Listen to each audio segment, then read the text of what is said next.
Hey guys, sorry for that little transition. I know it's been a little while. Oh, my camera looks dirty. One second. There we go. Oh, it's still pretty dirty. Just a second, guys. My daughter's had my computer for a while, so one second. Oh, I always have to remember how to do this. Just a minute. There we go. Hey, Amanda. Hey, Carolyn. Just cleaning my webcam. Phil H, hey, it's been a while. Hey, Valerie. Some of you I have on, there we go. Oh, my face looks dirty. It's not, I promise. Oh, anywho, so sorry for the mess behind me. This was kind of last second.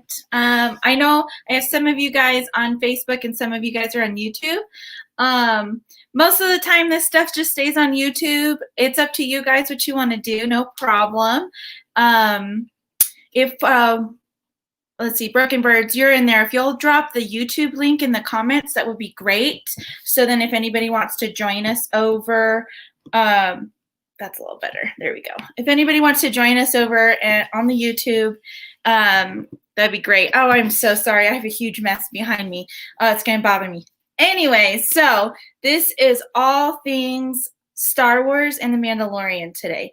I am beyond excited about everything. This last episode, The Jedi, was amazing. We got to see Ahsoka. We got to learn the child's name. He's Grogu. I actually like that name. It's something that Willow can actually say, so she likes it. She says that he has to stay Baby Yoda in our minds. That's one of the things she made sure that we said. I thought was hilarious. She's still kind of getting used to him having a name instead of Baby Yoda, which who knows? Maybe we'll find out he is actually Yoda's child. That would be interesting. Yes, Valerie, my hair's gotten so long. I haven't cut it since I moved here in December of last year. So on the 10th will be a whole year since I've been in Colorado, and I'm so excited.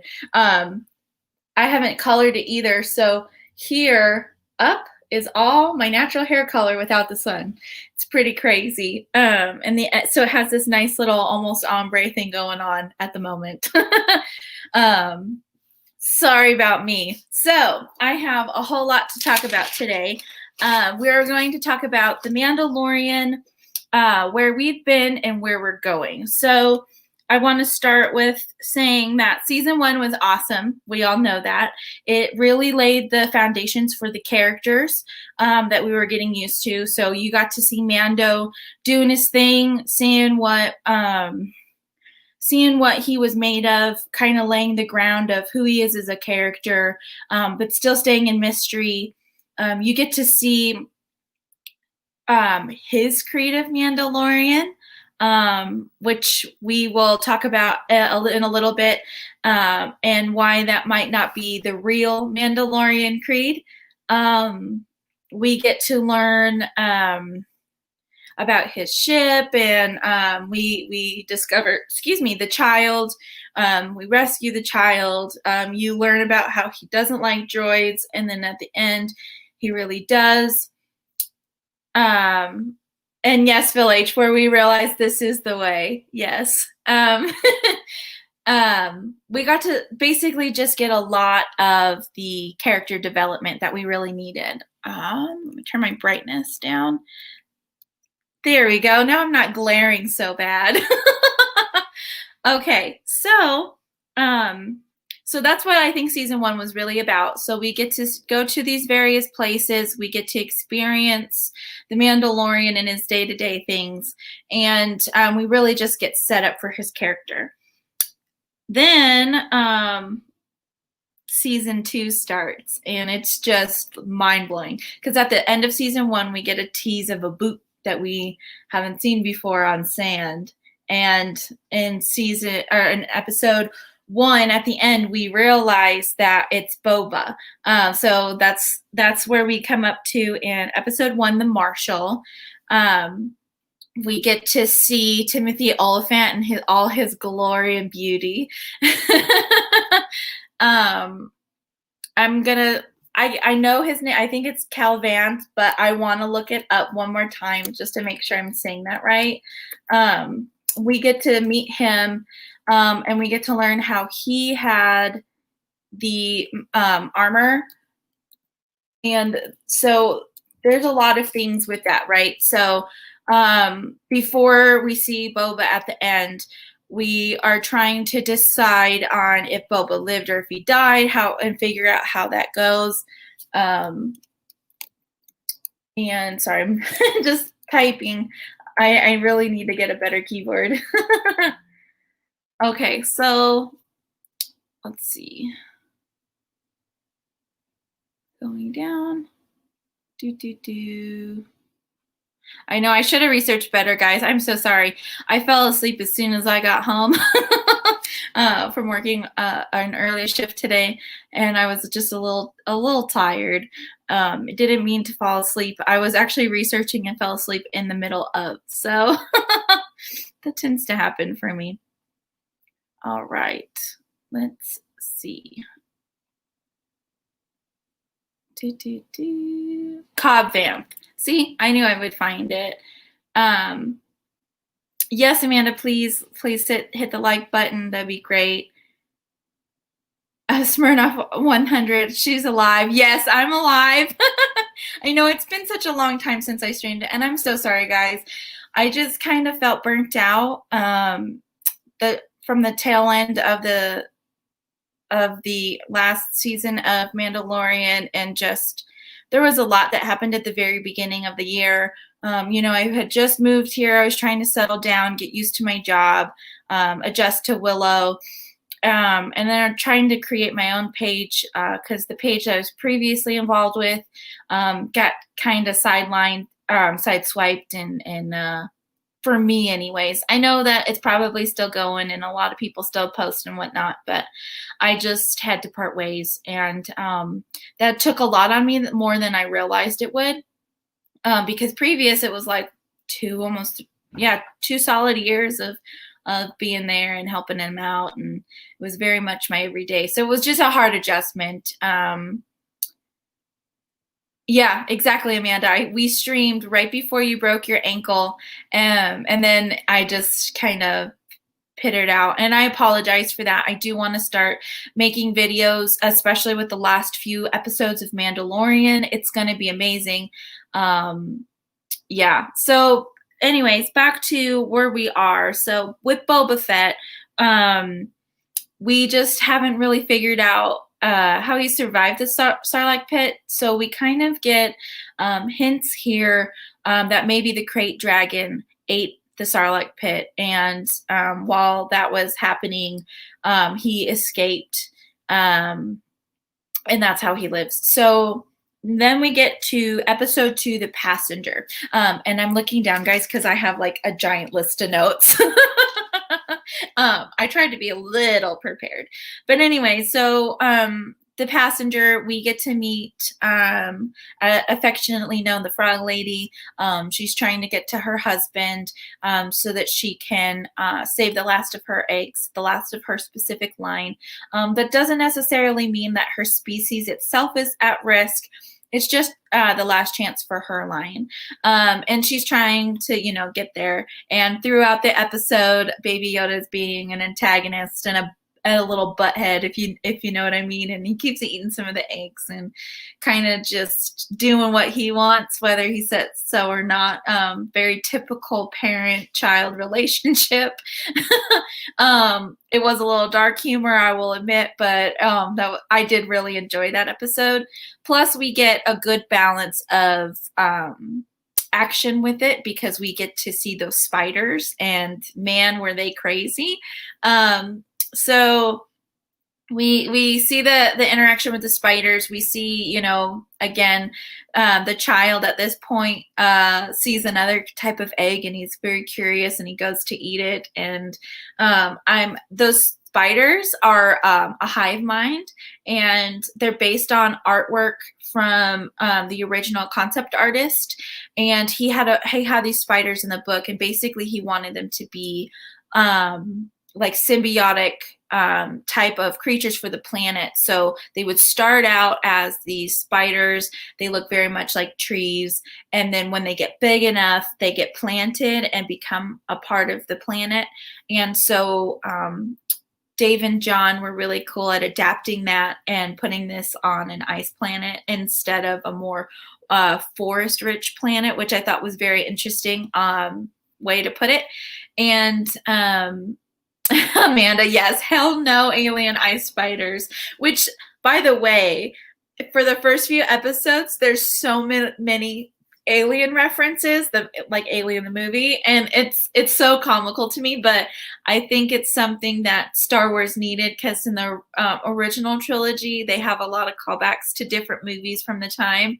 So it was kind of a really cool way to bring that way.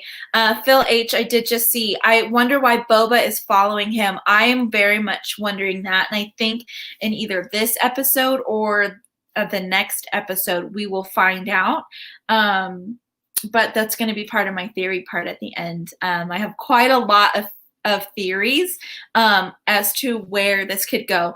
I remember in some of my old live streams from the beginning of the year, when we would talk about what could happen for the Mandalorian, I had said, I started talking a lot about Thrawn, and I think a lot of you guys would know some of that.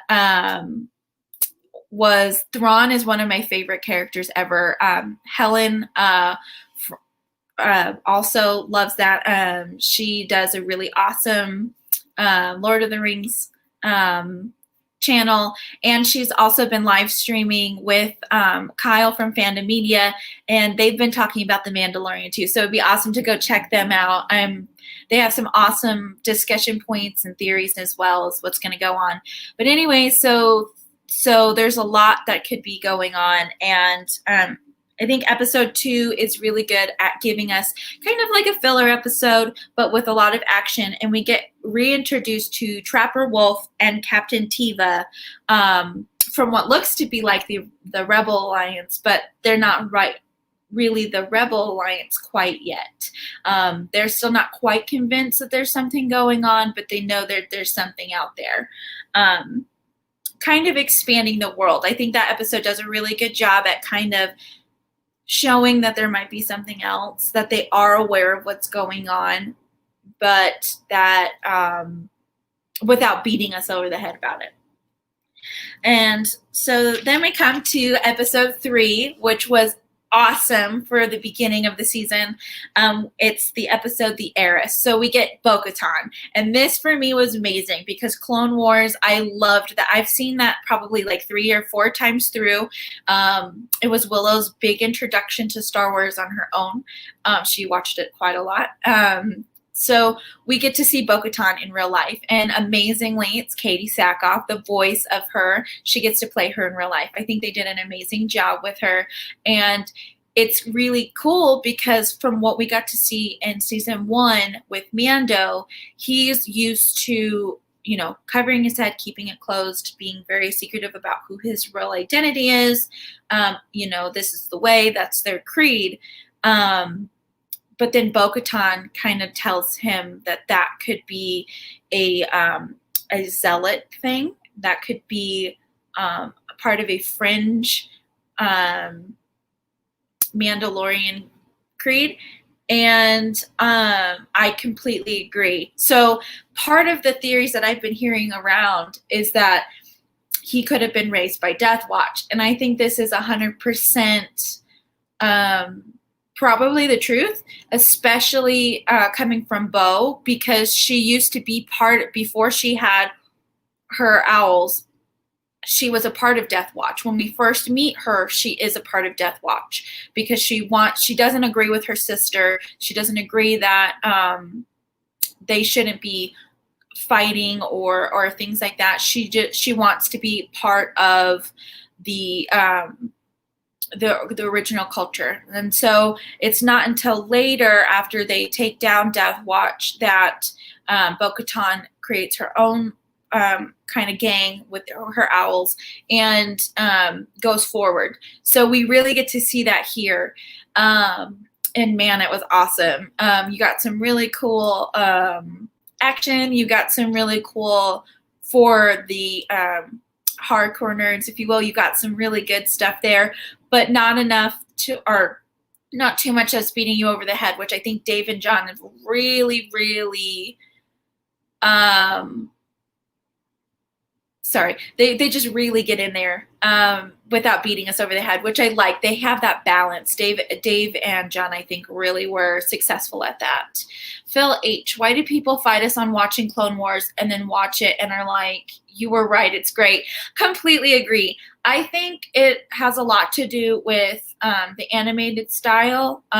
Broken Birds and I actually were talking about this the other day because, as she mentioned, Steven's rewatching it.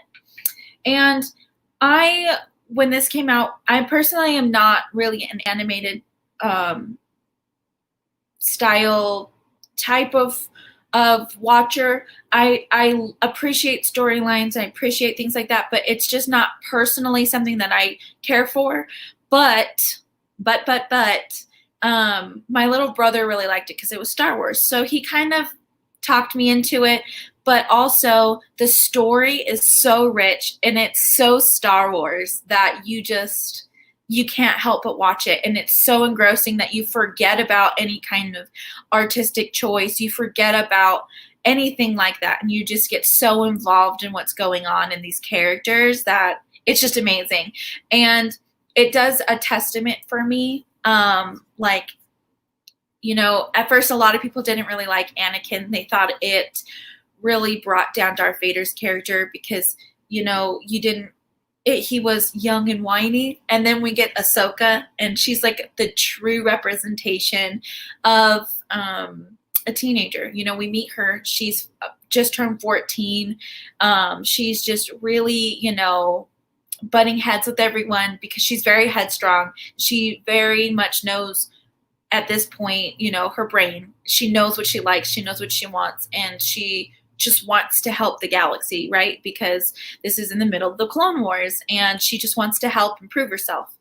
Well, as time goes on and she gets to learn from Obi-Wan and Yoda and see Anakin in action, you really see that brother-sister bond that they form, and you really see her grow and become this beloved character. She's probably one of the most top 5 beloved characters of Star Wars now, which is awesome and a testament to the fans' patience of watching Clone Wars and seeing her develop.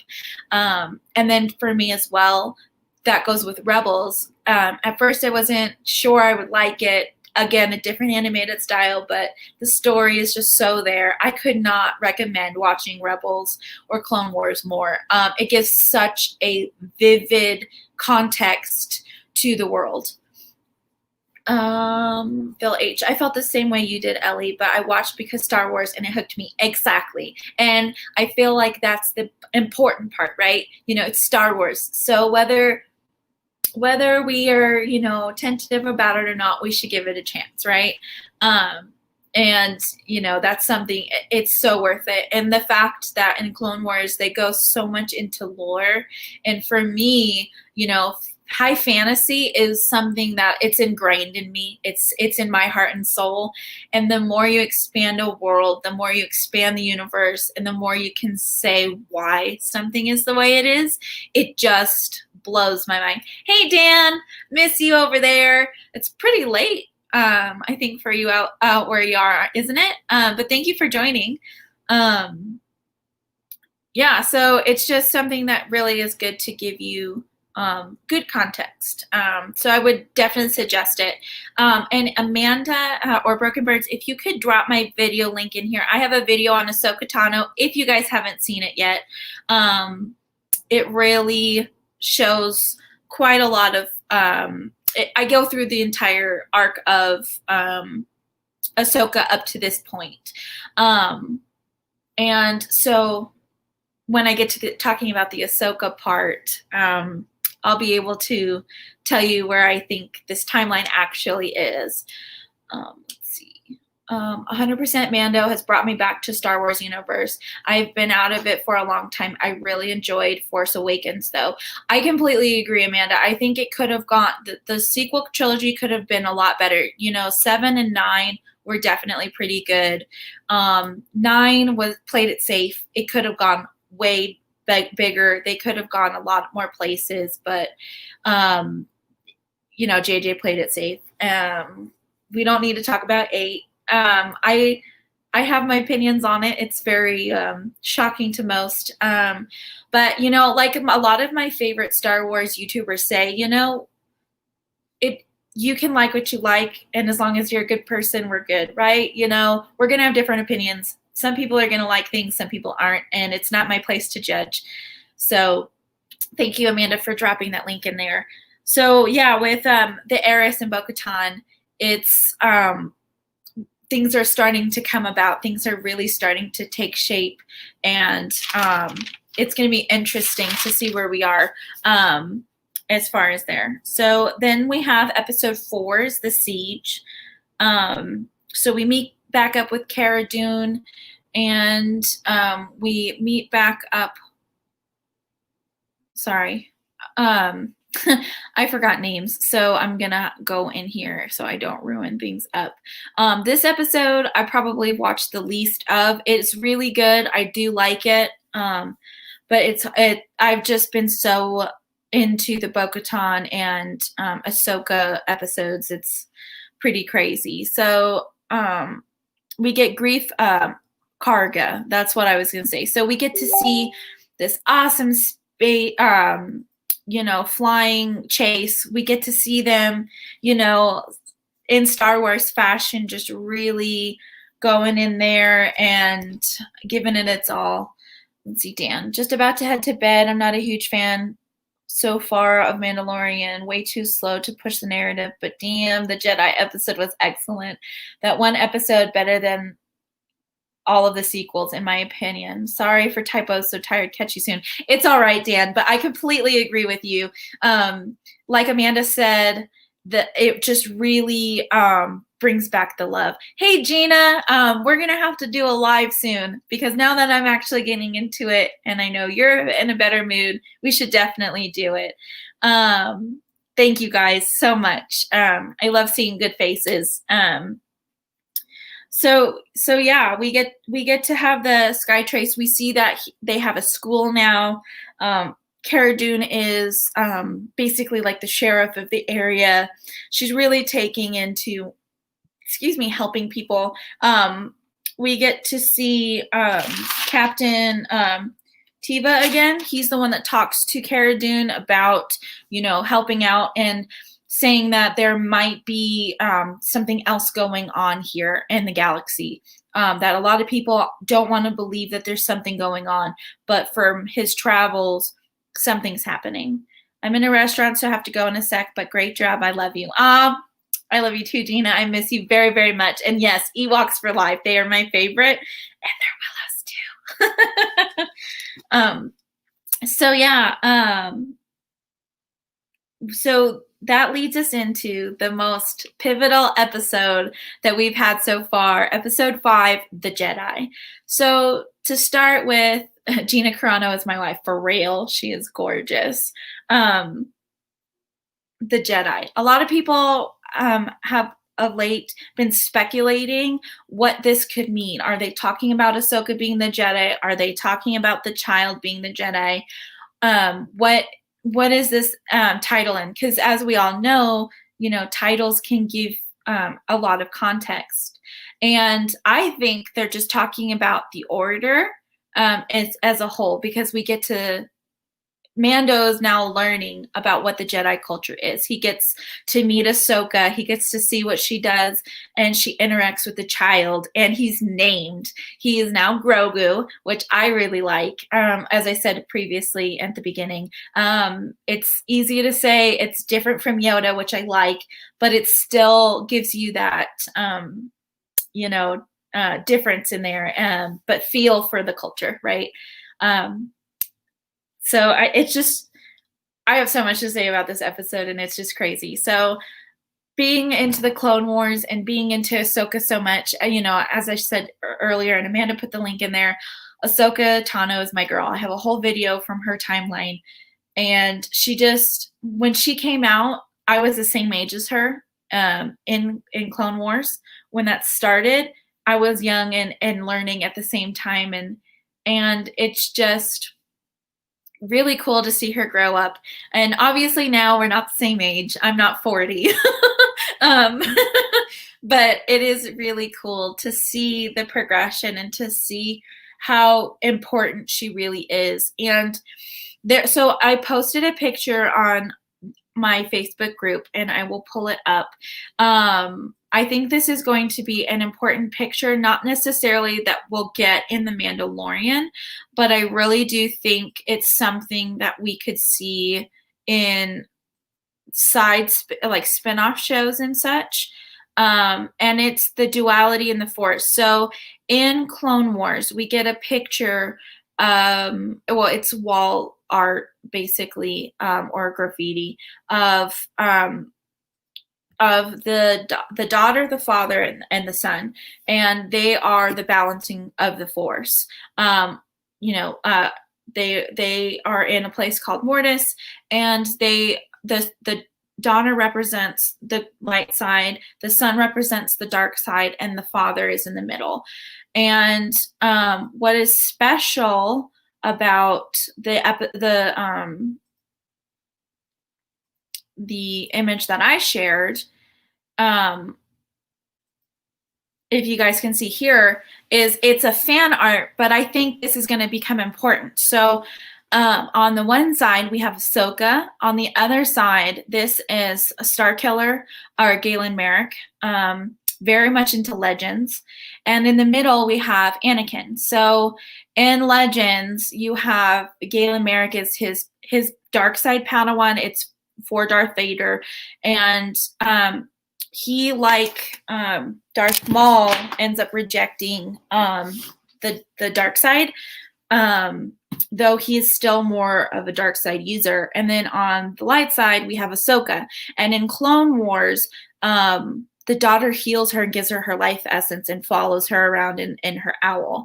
And so you have here, it's like the balance of the Force. And then what I like the most is Anakin split down the middle. So you have the Anakin side by Ahsoka, you have the dark side by Galen.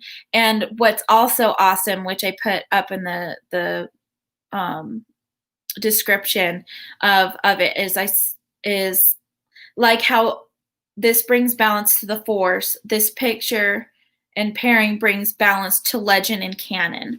And in the comment, I go further into saying that you have canon and the light side with Ahsoka, and then you have Anakin, and then you have the legends and the dark side with Starkiller or Galen on the opposite side. So that is, I think, very important going forward. I don't think we're necessarily going to get Starkiller, but I do like that we have this balance here, right? We have, let me stop the screen.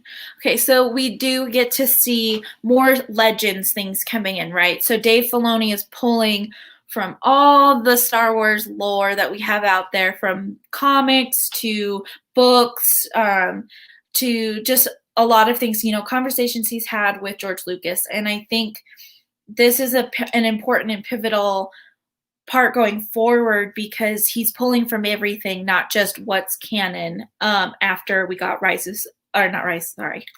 after we got Force Awakens. I legit freaked out when she came on screen and immediately messaged you because I knew you would be freaking out. Yeah, I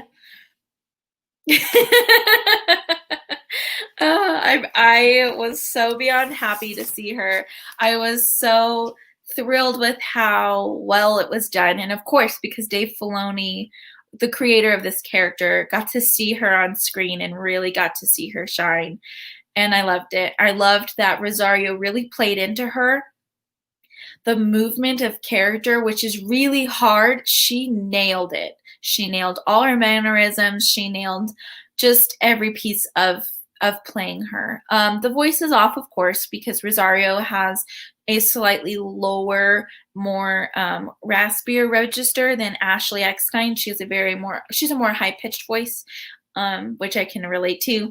For me, I know out loud I have a higher pitched voice, but here, when I hear it, it sounds lower and raspier. So I can relate a little bit. And a lot of important things happen in this episode, as we touched on already. So, like, we got Grogu's name, and we get to learn that he was around for Order 66. He was part of the childlings, the foundlings, learning at the temple. So there's a lot that we can extrapolate from there. And I'll go into it in a minute, but that's a mind-blowing, jaw-dropping, like, connective tissue all the way through, bit of crumb. And then we get to see, Ahsoka is, you can see she is remembering the good times. She spent a lot of time with Yoda. They learned a lot of things together. They had some pretty impressive missions. I think that she helped Yoda as much as he helped her. And yeah, so it was really cool to really just get to see her reminisce. But then you also get to see the other side in the attachment. She really gets thrown off, and it reminds her of Anakin and when he becomes Darth Vader and what attachments can do. But I think part of this she doesn't recognize in herself is that her and Anakin almost had as strong as of an attachment. Anytime in Clone Wars where she would go missing or something was wrong, he was up in arms. He was ready to go take on the whole galaxy to save her and to really help things. And he did have a very strong attachment to her. Not as strong as he did with Padme, of course. He was in love with Padme. That was the love of his life. And I think part of that is what blinded him with his attachment to Ahsoka, in the sense that both her and him didn't realize how much of a connection that they both did have. They were really integral to each other's lives. And personally, I think that's why Ahsoka lived so long. I in my heart of hearts think that he could have spent more time looking for her, but he didn't. I think he let her live on her life. But also, she's a very strong and integral character on her own. So I'm not taking anything away from her and saying that. I just think that sometimes the bond between Ahsoka and Anakin can really get left over and looked over. And then a huge crumb at the end is Thrawn is named, which I kind of hinted at the beginning. So because Thrawn is named, this brings in a lot of possibilities, right? So at the end of Rebels, Thrawn and Ezra get, as one YouTuber said, yeeted into space from the space whales. And we don't know where they went. And when she is interrogating the magistrate in this episode, she asks, "Where's your master? Where's Thrawn?"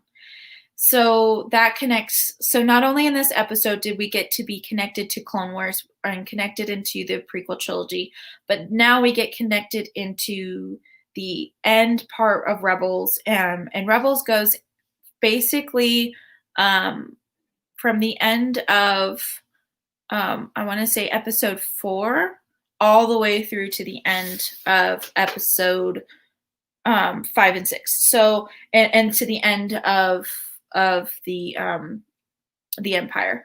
And now there's been a lot of speculation, and I am one of these, that the original timeline that we were given for Mandalorian, we know that it's 7 years after the fall of the Empire, or not 7 years after the fall of the Empire. I think it's 7 years after the 4th one. So a few years after the Empire's fallen.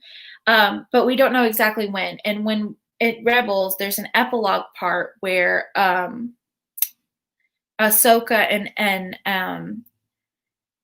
Sabine meet up and they go to find Ezra, right? And going to find Ezra means that they're going to also ultimately track down Thrawn. By Ahsoka asking where your master is, there is two possibilities that of where this timeline is. Either it is right before Ahsoka and Sabine go and meet up to go find Ezra, or it's a little bit during, and or like they found him and then he's missing again, because then maybe they see actions of Thrawn taking place. I personally am in the camp that this is right before we meet up with Ahsoka and Sabine to go and find Ezra. And I think they did this because there's been rumors of what either an animated or live action spinoff for Rebels. I think it's going to be live action. We get a lot of rumors for who's casted and who. We see a lot of these different things. So I think it's just right before, which would be a really good place to start season 3 and go farther. How that connective tissue is on finding Ezra. But also, since we have Bo-Katan, we have Mando, we have the Darksaber, right, which is a big part of all of this. And I think that's how we're going to get Boba in again, whether it's this episode or the next episode, and they're going to take him on, and they're going to fight for Mandalore again. I believe that. Now, there was a story arc with Boba where he ruled Mandalore for a little bit, and I don't think we're going to quite get that, but it could be leading to, some of that story could be put in here for the character of Boba, and he could be maybe good again, maybe he's bad. We don't know yet, but I'm speculating that he's definitely going to be a big part in helping Bo-Katan take the Darksaber back. Now, whether he helps her take it back and then turns on her, that's up in the air at this point, but I think it's a good theory to put out there. It'll be very interesting to see where we go, right? I lost my train of thought for a second. I was on a roll. I really like where we're going. That was a great fight scene. I agree. That whole episode, every time Ahsoka's on screen, it's just gold. They didn't overpower. Well, she's very powerful, so there's no such thing as overpowering Ahsoka. But they didn't overdo the fight scene in the sense that they made it like this ridiculous battle, right? Because she didn't need to go all out here. So they made her awesome without beating you over the head of that she's awesome, right? Because, not everybody knows who she is at this point. There's a lot of, as they say, normies coming to watch. So they're not going to necessarily know who she is as a character. So this was a really good introduction to seeing how badass she is, with the fog and how she goes in and out and she fights him that way. But then it also is a good way to show that she doesn't have to be so overpowering and over aggressive like she was at the beginning of Clone Wars. Also, that would be more of an Anakin fight style. And she is pretty much the balance of Obi-Wan and Anakin, where she'll take her time, she'll analyze it, but she's not going to just go and beat them down as hard and as fast as she can.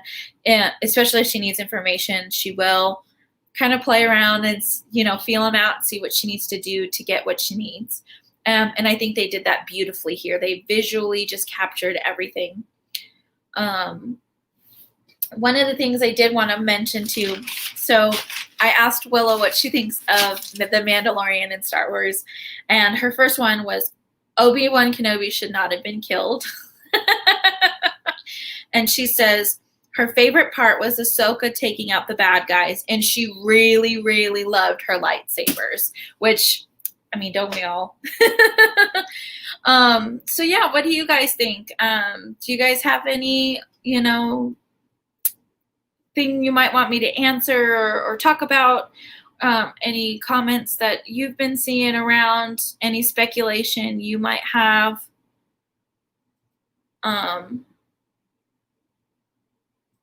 Is there anything else that you guys might want me to touch on?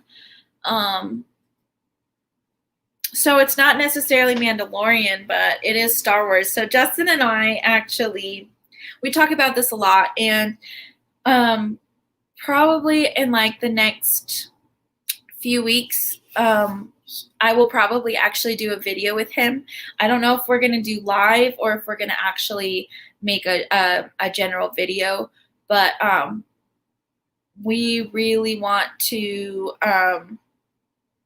sit down and talk Star Wars together. It's the one part in our life that we actually don't fight on. Which, not that we fight a lot, we actually have a very great marriage and stuff, and we have a very good friendship, but Star Wars is probably the biggest thing in our relationship as far as what solidified us. And I know that's crazy and silly for some people, but really it's one of our biggest connective tissues. Like, we both see different sides of the same coin, and most of the time our arguments fuel each other, though they might sound different at first. We're really good at bringing them together, so we might actually sit down and talk a lot about Star Wars. So before I go on to my theory we were talking about the other day, I'm going to answer what Phil H said, and I completely agree with you. Lothal cat, a sign of Ezra appearance. Yes. So we also got to see the Lothal cat in season 1, and now in season 2 we've seen him twice, I believe. So I think not just that the Lothal cat is the sign of Ezra, because every time Ezra's around there's usually a Lothal cat. I think that it could just be his way, because in Rebels, Kanan, the Bendu actually shows him and Kanan how to connect with animals. And this is a very big plot point, because he goes in and creates this bond with the spiders on that planet. He creates a bond with the Lothal cats and with the wolves on Lothal, and they're a huge part of lore, because there's a temple on Lothal, a Jedi temple, and maybe the Lothal cat is him coming around, and maybe it could be that he's not so far out, and maybe him and Thrawn have made their way back a little bit into the universe, and that could be why Ahsoka is asking where Thrawn is. Where's your master? Where is he? It just brings so many options and possibilities. And yes, Phil H, it's all right. I know I have to stepping away is a thing. It's all good. But yeah, it's going to be very interesting to see if we actually do get Ezra alive. Maybe that's the finale, and it sets it up for them to do their series. For all we know, they could, if it's animated, they probably already have it ready. They've been talking about doing it for a long time now. If it's live action, they could be finishing up. We don't know. They're pretty good at staying secretive over there. So yeah. One thing before I get back to that theory, I want to say for this episode, like we touched on, it did bring a lot of respect back into the Star Wars universe. It brings a lot of hope back to the Star Wars universe. It feels like we're being listened to as fans. We don't always need it to be about Anakin or Darth Vader or Palpatine, but it's nice to see that we can have the feel in different characters and just be in the world, and that's okay. And Dave and John, I think, have been amazing at that, and they really understand that we just want more Star Wars. We want good content. We don't want to just be thrown a fan servicey thing. We want a good balance. We want a good story. We want new things as well, but also to pay respect to the old. And I think this is being done really, really well. Would be really cool to see the live action version of him. I agree. But I think it would be even more cool to see a live action Hera. Hera is my favorite of the Ghost team.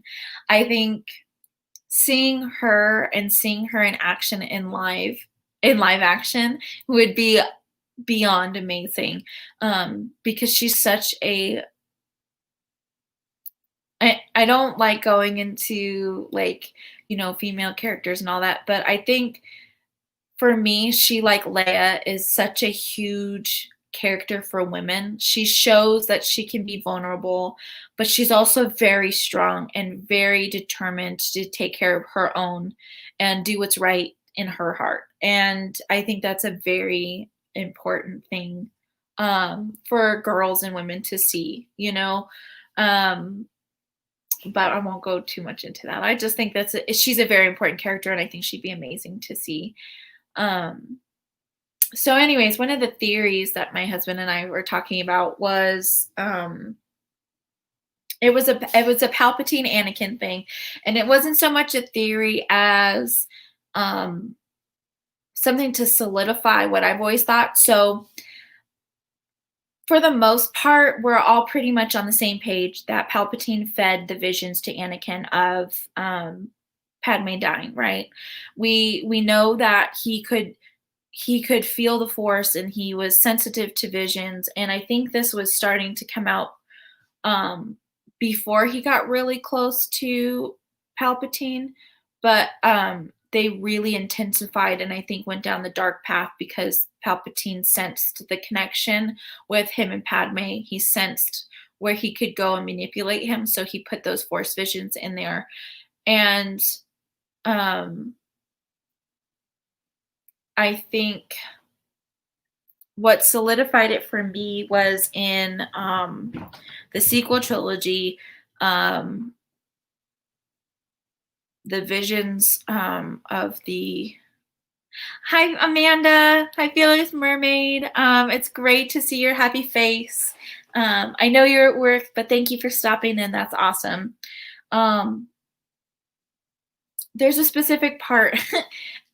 I knew getting into this theory, if I didn't write it down, I would get lost in it. But it brings me to another theory that I was talking with him too.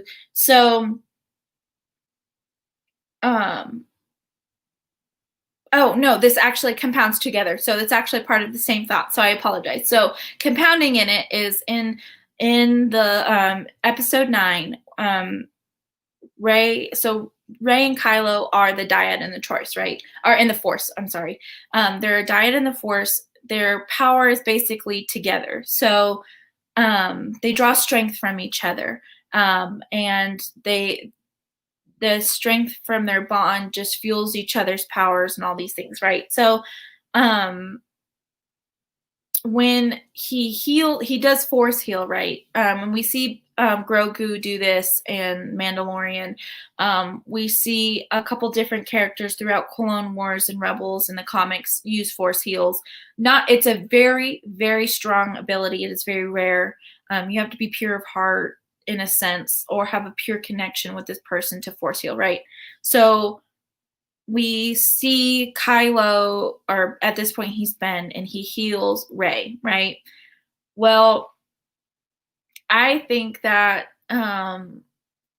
they went a little too much. I don't think he would have needed to use his whole force to heal her, whether she was dead or not. I think he could have given her quite a little bit of his life essence, and it could have healed her. Like once she started living, their connection together could have healed her without having to give her her whole life essence. But I think he was so traumatized from what happened, so tired, so emotional, so out of it, that he just gives her his whole life, right? And for most every force of light side force ability, there is an equal to opposite reaction in the dark side, right? So that would be oh man, it's not life force. It's basically you're taking away that life force, right? And usually that's with, it can be with a high bond character or in a high risk situation when you're extremely crazy and mad, it goes in there. And I think that with the bond that Annie had with Padme, that once he became a Sith and once he got so angry and he saw, he thought he saw different things with her, between her and Obi-Wan, and he just starts yelling and calling out all these things, right? And I think that he unwillingly was taking her life force and bringing this connection, and I think that is part of why she obviously, yes, I'm not taking away that she died from a broken heart, but I think that was also, it was a dual thing. So not only was her heart breaking and she was dying from that, but I think he was legitimately taking her life. And that by the time he dies as Anakin, he takes the last of her to make him live as Darth Vader. It would be really cool. So that was kind of one of the things we were talking about. But yeah, so more things like that, more theory, things like that. My husband and I, Justin, are probably going to start making some videos on it. I think it would be really fun. And I'm also trying to get my little brother to come on here because he has as much, if not more, knowledge in Star Wars than I do. And again, it's one of those conversations that we don't ever argue. We just listen with awesome intent to see what the other one has to say. And as a lot of you know, there's very few things in life you can do that with people, and very few people that you can have those conversations with. And I think it would be really fun and interesting for you guys to see what we would have to say. Yes, Austin, my little brother, Austin. Some of you guys might know him, some of you might not, but his name's Austin Vigil. It's my little brother. He's starting to get into bodybuilding. Super ripped. He's 6'5". He's awesome. But yeah, he's just always been into Star Wars. Always looking into Legends, always playing the games. He's, like I said, the one that got me into Clone Wars. And then I found Rebels on my own, and we've kind of gone from there. It's really fun to theorize with him and have some of these really cool ideas.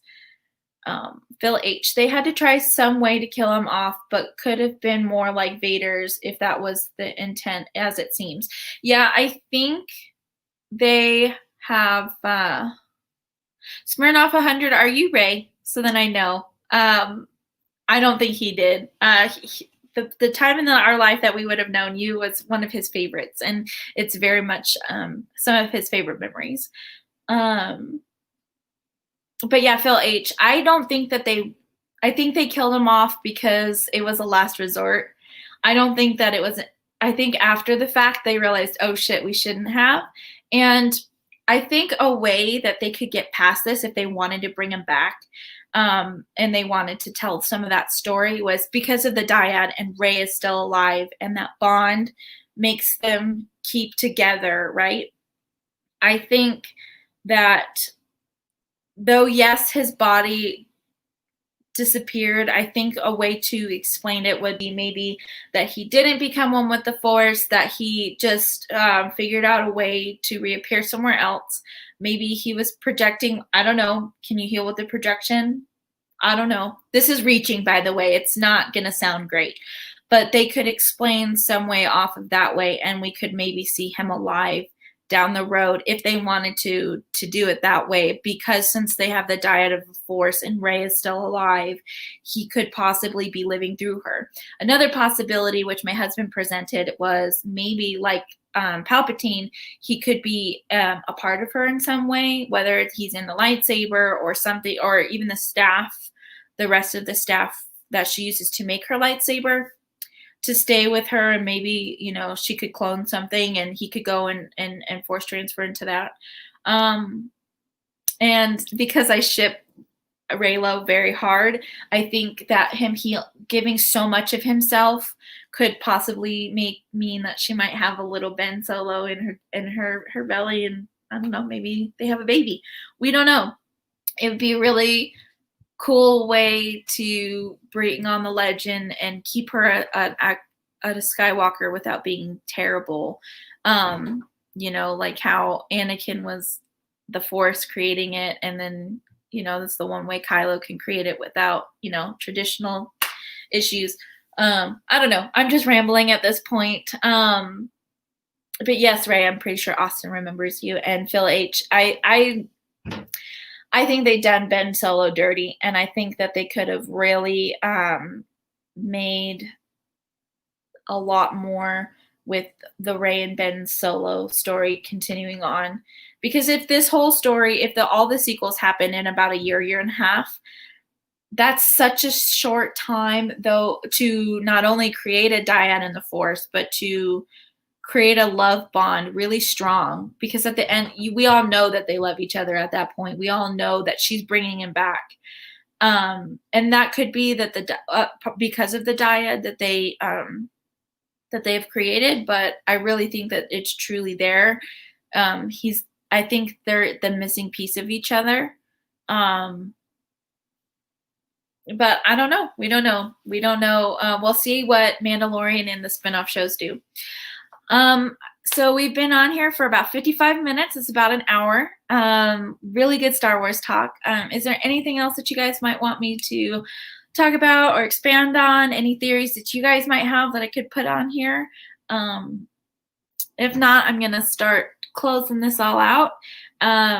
So if you guys would like to like and subscribe on my YouTube channel, Close Encounters of a Geek Mind, on YouTube and on Facebook, on Instagram as well. It's all the same name, Close Encounters of a Geek Mind. Or you could search me as Ellie Hudson. Please, please, please like and subscribe. So like the video, subscribe to my channel, share if you guys like some of the things that I say or how I present information. I will try to make a video on some of these theories, and hopefully I get to rope my husband into talking with me, and you guys can see some of that. Phil H. Force Baby Ben could have happened, but they need to retcon something probably. Yeah, I mean, I don't think they have to retcon anything, only because, like I said, I don't think it was necessary that he needed to give her his entire life force to save her. So maybe by giving her his entire life force, we'll see. As Justin pops in, maybe. So who knows? Maybe we'll all one day get to come on here and shoot some theories. So, all right, guys, thank you so much for joining me and letting me ramble on for about an hour on Star Wars. I've been looking forward to this all day. I will probably try to get a video out for you guys on Friday about some of my theories, and we'll see if they're right. I'm very much looking forward to this episode of The Mandalorian. I don't think we're necessarily going to get Boba in this episode, but I do think if we don't, we will get him in the next episode. And I think as the pace we've seen, it's been like awesome. A lot of lore drop to just a little, to a lot, to a little, to a lot. So this episode's probably going to be a little slower. It's probably not going to have too much of a punch. But who knows? Maybe from now on, it's just going to be, hard episodes every single week. That would be awesome. And one thing I wanted to end this on is that with this last episode, Star Wars Theory, YouTube channel Star Wars Theory said this, and I completely agree with him. And also Den of Nerds, that this episode really gave us the want and the love to fan theory and to create our own versions of what could happen. And one of the most successful things that Disney Plus has done is, instead of releasing it all at once, it's episodic, and it gives us a chance to really sit on the episode and let it stir in our heads and really get to marinate, and the option of rewatch before the next episode to really enjoy it. So with that, I will see you guys next week, and yeah, thank you so much. And I'll see you next time. Bye, guys.